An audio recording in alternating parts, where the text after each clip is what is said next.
कितनी ड्रामाबाजी इन लोगों के अंदर। भाई ये कोई सहाबा को मानने वाले नहीं है। इनके दरमियान इनकी जो तशरीहात हैं, फ़ायदा जो लिखा हुआ है इनमें कसरत से आयात अहादीस ये बात अब दुनिया पर आया हो चुकी है। लोग जान चुके हैं कि कुरान और हदीस को मानने वाले नसल्ली अला रसूलिहिल करीम। नाज़रीन इकराम, तबलीगी जमात से अल्लाह ताला ने बहुत बड़ा काम लिया है। बहुत सारे लोगों की इस्लाह का सबब है तबलीगी जमात, और बहुत सारे लोग गुनाहों में दुनिया में फंसे हुए लोग दीन की तरफ आ गए हैं, उन्होंने तौबा कर ली है। लेकिन गैर मुक़ल्लिदीन को दिन ब दिन तबलीगी जमात से बड़ी तकलीफ़ होती है। तबलीगी जमात की हर तरह से वो नफ़ी करते हैं। लेकिन ये वीडियो हम आपकी खिदमत में एक गैर मुक़ल्लिद की लाए हैं, ज़रा सुने। उनसे तबलीगी जमात के मुतालिक ये सवाल पूछा जा रहा है कि अगर तबलीगी जमात कुरान और हदीस की दावत देना शुरू कर दे। अब देखें, एक अजीब बात है।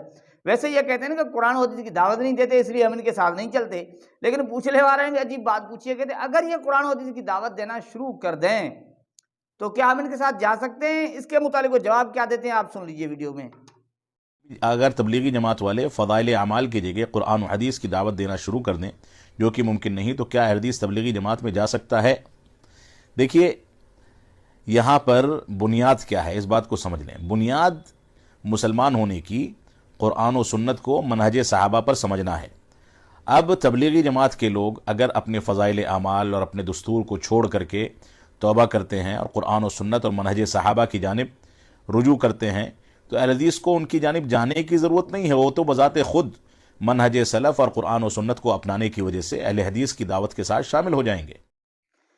तो नाज़रीन किराम, आपने इस गैर मुक़ल्लिद की गुफ्तगू सुनी, यकीनन आपको बहुत ही अजीब बात लगी होगी, लेकिन इसमें चंद बातें गौर करने की आप देख लें। एक तो ये कि उस पूछने वाले ने ये पूछा कि ये कुरान और हदीस की दावत दें तो क्या हम इनके साथ जा सकते हैं, लेकिन उस सवाल के अंदर उसने ये भी बात कही है कि कुरान और हदीस की दावत देना शुरू कर दें, जो कि मुमकिन नहीं है। अब वो कहने वाला ये कह रहा है कि कुरान और हदीस की दावत दें, यानी तबलीग जमात वाले, ये मुमकिन ही नहीं है। मुझे बताएं, हम किसी गैर मुस्लिम के मुतालिक भी ये नहीं सोचते कि वो दीन की तरफ आए, ये मुमकिन नहीं है, नहीं सोचते, क्योंकि इम्कान है, मुमकिन है उसको हिदायत मिल जाए। लेकिन इनका नज़रिया क्या है कि तबलीगी जमात वाले कुरान और हदीस की दावत दें, ये मुमकिन नहीं है।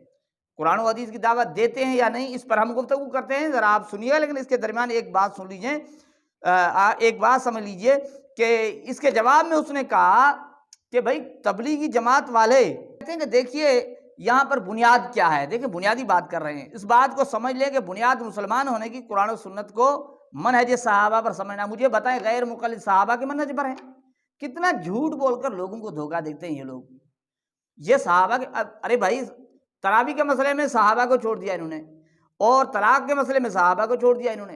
कुरान की सहाबा की तरफ से की हुई तफसीर को ये नहीं मानते, जहाँ सहाबा कहते हैं कि ये आयत कुरान नमाज के मुतालिक ये मानने के लिए तैयार नहीं है। और इन्होंने अपनी कुतुब के अंदर लिखा है कि सहाबा का कौल हुज्जत है ही नहीं, फिर भी करेंगे मनहज सहाबा पर है। देखिए कितनी ड्रामाबाजी इन लोगों के अंदर। भाई ये कोई सहाबा को मानने वाले नहीं है, ये तो अपनी मनचाही पर चलने वाले हैं, कुरान और हदीस की दावत देने वाले नहीं है। लेकिन चलो एक मिनट के लिए सब्र कर लें, आगे चलते हैं। ये कहते हैं कि फ़ज़ाइल अमाल को अपने दस्तूर के साथ तौबा कर रहे हैं, तो और कुरान तौबा करते हैं और कुरान और सुन्नत और मनहज सहाबा की जानिब रुजू करते हैं, तो अहले हदीस को उनकी जानिब जाने की ज़रूरत नहीं। मुझे बताएं, इतने दिन कह रहे थे कि उनके साथ इसलिए नहीं जाते कि कुरान और हदीस की दावत नहीं दी। अब ये कहते हैं कि अगर दावत भी दें तो भी इनकी तरफ हमें जाने की ज़रूरत नहीं, क्योंकि हम जो कुरान और सुन्नत पर चलने वाले तो हम हैं ना। देखें, इनके अंदर इतना ताज्जुब है। पूछने वाले ने बड़ी ज़बरदस्त बात पूछी, दो बातें। एक कि ये मुमकिन ही नहीं मानते कि ये कुरान हदीस की दावत दें। दूसरा ये कि अगर बिलफर्ज उनके नज़दीक अगर बिलफर्ज तबलीग जमात ने दावत देना शुरू करी तो भी हम उनके साथ नहीं जाएंगे, क्योंकि हम हैं, हम चलने वाले हैं, हमारे साथ चलें। लेकिन अब हम इस बात पर आते हैं, ज़रा तबलीगी जमात के फ़ज़ाइल अमाल को आप देख लीजिए। मैं मुख्तसर बिल्कुल ही मुख्तसर, पूरे फ़ज़ाइल अमाल का जायज़ा नहीं लेते। आप आ जाइए फ़ज़ाइल कुरान के अंदर 47 अहादीस नंबर देकर मौलाना शेखुल हदीस ज़करिया रहमतुल्लाह अलैह ने नकल की हैं। फ़ज़ाइल कुरान के अंदर, फ़ज़ाइल नमाज के अंदर 40 अहादीस नकल की हैं। खुशू खुदू के बाब में बहुत सारी अहादीस अलग नकल की, वो नहीं, नंबर देकर 40 अहादीस नकल की हैं। फ़ज़ाइल ज़िक्र के अंदर 85 अहादीस 85 अहादीस शेखुल हदीस मौलाना ज़करिया साहब ने नकल की हैं, और 275 कुरानी आयात फ़ज़ाइल ज़िक्र में नंबर देकर शेखुल हदीस मौलाना ज़करिया साहब ने नकल की हैं।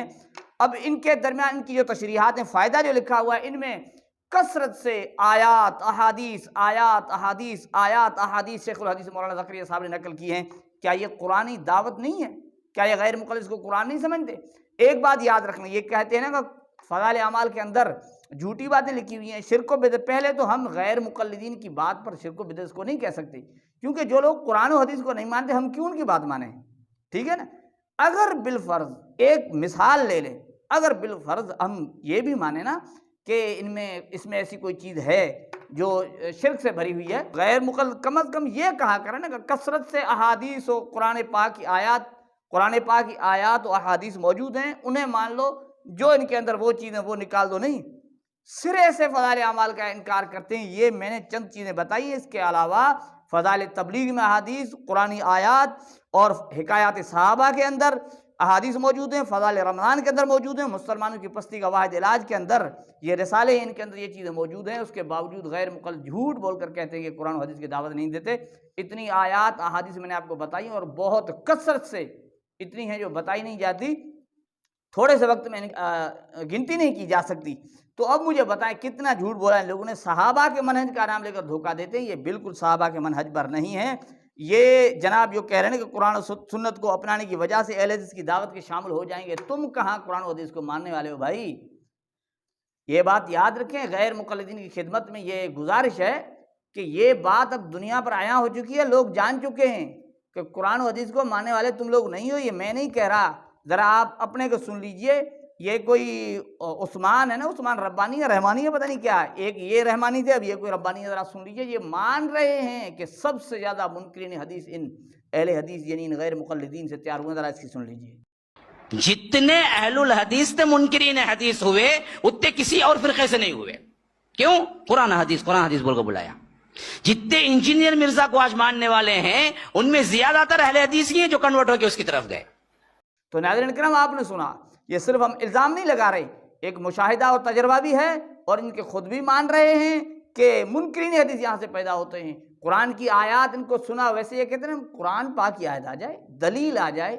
अब भाई दलील को कोई सींग नहीं होते, कुरान की आयत पढ़कर सुना, ये मानने के लिए तैयार नहीं होंगे, क्योंकि इनके मुताबिक नहीं होगी, इनकी सोच ही अपनी है। तो नाज़रीन किराम, इतनी इनको तकलीफ होती है तबलीग जमात से। ताला ने चाहा तबलीग जमात से और भी अल्लाह ताला काम लेंगे और लोगों की इस्लाह का सबब बनेंगे। लेकिन इनके मुक़द्दर में, वो मौलाना मोहम्मद इस्माइल मोहम्मदी साहब कहते थे कि इनके मुक़द्दर में सिर्फ जलना ही है। तो जलते रहें। अल्लाह ताला हमें समझने की तौफ़ीक़ अता फ़रमाए। अस्सलामु अलैकुम व रहमतुल्लाहि व बरकातहू।